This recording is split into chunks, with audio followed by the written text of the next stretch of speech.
Assalamualaikum warahmatullahi wabarakatuh. Kawan-kawan, jumpa lagi dengan saya Zaat di channel kecil ini. Kali ini saya mau review chest strap ya, atau holder dada. Jadi kalau untuk motovlog itu ada berbagai macam metode.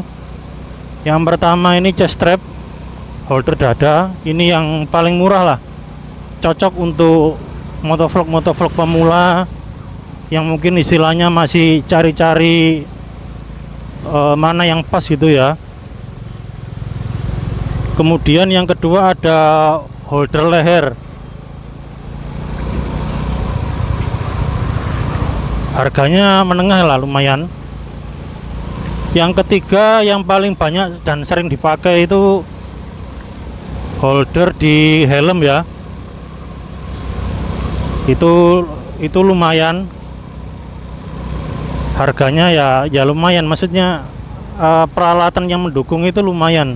Jadi kali ini saya nyobain chest strap atau holder dada, kira-kira nanti sudut pandang view-nya bagaimana. Ini saya menggunakan lensa ultrawide nya. Jadi kalau misalkan teman-teman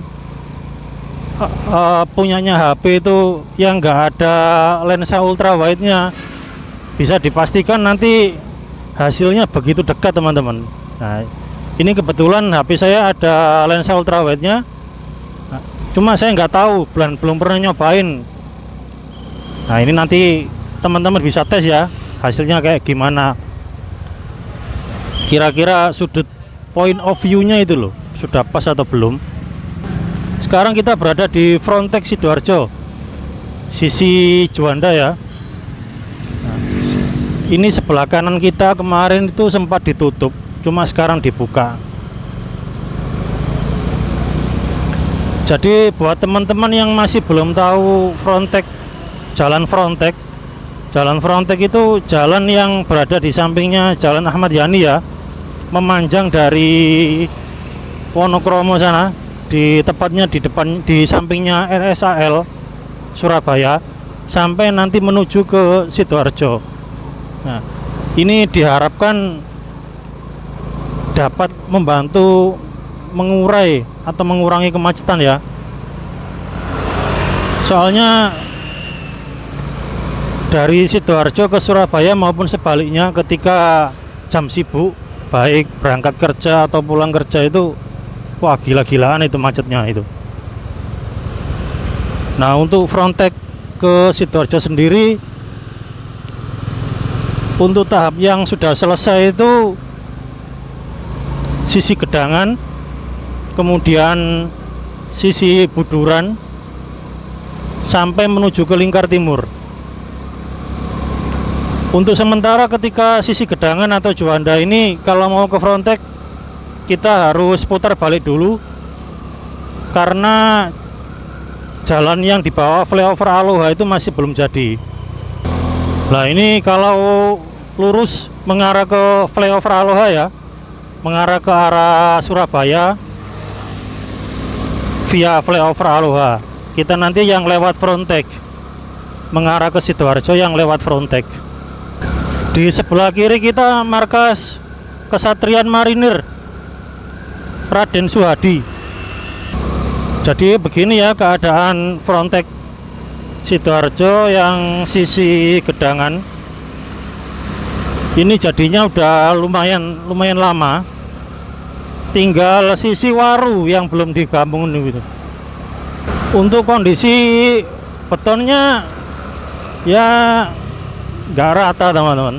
Jadi kalau misalkan kecepatan tinggi pasti mentul-mentul, apalagi kalau settingan skoknya sampean itu terlalu empuk ya. Semoga lah nanti kalau misalkan Fronteknya udah nyambung semua, jalan-jalan seperti ini tuh disterilkan dari parkir liar, entah itu motor, entah itu mobil. Kemudian yang jualan juga jangan sampai di jalan raya, karena bahaya ya. Karena setelah nyambung nanti bisa dipastikan kecepatan pengendara yang lewat itu pasti tinggi-tinggi. Nah, ini ada mobil parkir ini. Ya pemerintah harus tegas lah. Masya Allah macetnya. Ini karena anu ya, macetnya ini Masya Allah. Ini jika lurus ini ke perempatan Gedangan, ini macet karena ada kereta berhenti ini. Jadi nanti kalau misalkan di double track, otomatis kan lalu lalangnya kereta itu kan semakin sering. Nah itu nggak tahu lagi gimana nanti macetnya itu. Frekuensi kereta yang lewat kan jadi lebih sering. Jadi harus ada titik temu antara pihak KAI sama Kemenhub ya. Ini sebenarnya kalau misalkan nggak ada mobil parkir liar kayak gini itu enak ya, meskipun parkirnya udah bagus ya, udah mepet, tapi kan nggak pada tempatnya. Jadi ini perempatan Gedangan ini masih macet. Oke, berarti dari sisi flyover sini kalau misalkan mau belok ke kanan tidak boleh. Pertanyaannya, kalau misalkan dari arah bandara, wah tapi nyatanya banyak yang melanggar ya. Peraturannya nggak boleh belok kanan, tapi masih banyak yang belok kanan. Jadi masih belum ada titik temu ya. Karena ya sebagai pengendara juga bingung. Kalau misalkan nggak boleh belok kanan, kalau belok kanannya via Puri Surya Jaya sini ya lumayan. Berarti kalau misalkan dari arah flyover Juanda sana, flyover Aloha, kalau misalkan tadi kan nggak boleh ya belok kanan, putar baliknya di sini. Ini banyak pengendara yang melanggar lalu lintas juga ya. Jadi putar baliknya di arah sini, ya dipatuhi lah biar nggak macet lah. Ya meskipun memang muternya lumayan, tapi buat kemaslahatan kan ya nggak masalah. Kita sekarang berada di perumahan elit Puri Surya Jaya. Starbucks mie gacoan. Jadi ini ada pilihan ya, kalau mau ke Sidoarjo bisa lewat jalan biasa atau mungkin masih lewat jalan Frontek. Kita nyobain jalan Frontek ya.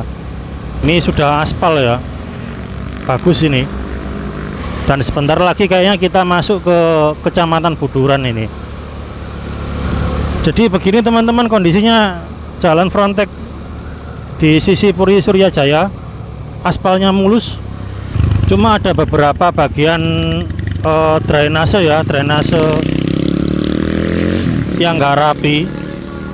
Kemudian ciri khas masyarakat Indonesia banyak sampah, nggak bisa membuang sampah di tempatnya. Nah ini cuma anehnya ini milik pabrik, nggak tahu pabrik apa ini nggak sekalian dibebaskan ya, jadi agak nanggung gitu loh. Fronteknya itu nggak lurus kayak kalau di Surabaya itu kan fronteknya lurus. Nah ini tadi ada tekuan mirip seperti di mana itu Saputra Atap Gedangan nih, ada tekuannya juga. Aspalnya bagus teman-teman. Dan di sebelah kiri kita ini industri ya, atau mungkin pergudangan. Jadi ya namanya Frontek ya satu arah. PT Sekar Bumi. Nah ini PT Japfa. Ini kita sudah masuk ke Kecamatan Buduran ya. PT Mas Pion. Ini jalannya bagus ini, aspalnya ini. Dan kalau Frontek sebelah sini itu sebenarnya sudah lama jadi, karena ini kan istilahnya mungkin jalannya perusahaan kemudian dihibahkan ya untuk keperluan umum. Untuk sementara Fronteknya cukup sampai sini karena di sana itu masih jalan perkampungan itu.